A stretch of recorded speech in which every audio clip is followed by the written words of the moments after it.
I shamelessly love art challenges. They're just a sweet spot in the art community, and today we're going to be talking about the pros and the cons of these art challenges that might include draw a day of your life, DTIYS challenges, or draw this in your style. There's Inktober, or drawing just a portrait photo of yourself.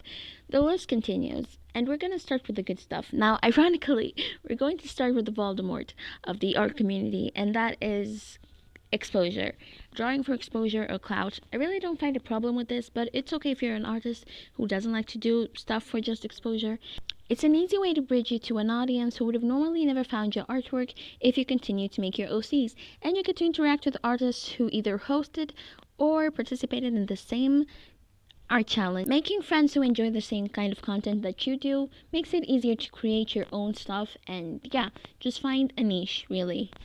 It's also very good content for those days when you have an art block or you don't really know what to do. It's a great way to practice what you already know.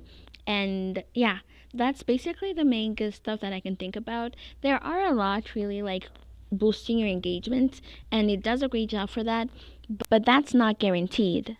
Now to the not so good stuff. If most of your content is art challenges, there's a high chance that the people who are following you or interacting with your content are people who are just there for the art challenges. So it might be very difficult to try and do different things or get as much interaction as you would on your art challenges.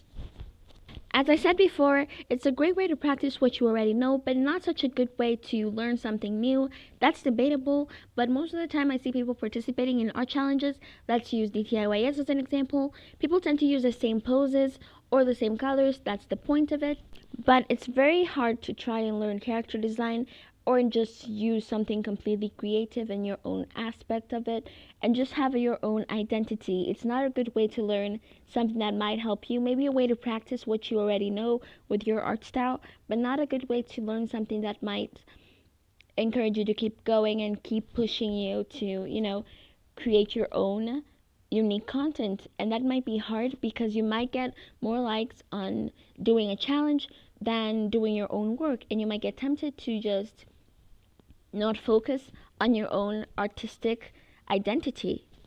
Competitive art challenges can be very difficult to participate in because it can be very competitive. A lot of people are putting in a lot of work in them to maybe win a prize or get a shout out, but at the end of the day what's important is that you do what you like and just use it for sport. So don't get into competitive art challenges, or just try to see it in a very light way and try not to compare yourselves to artists who have done the same thing but for like years, and you're just starting off. So give yourself time. And that's it for this very short video. Let me know what your experiences have been with art challenges. These are just mine. Let me know the ones I've missed out on. Anyway, have a nice day.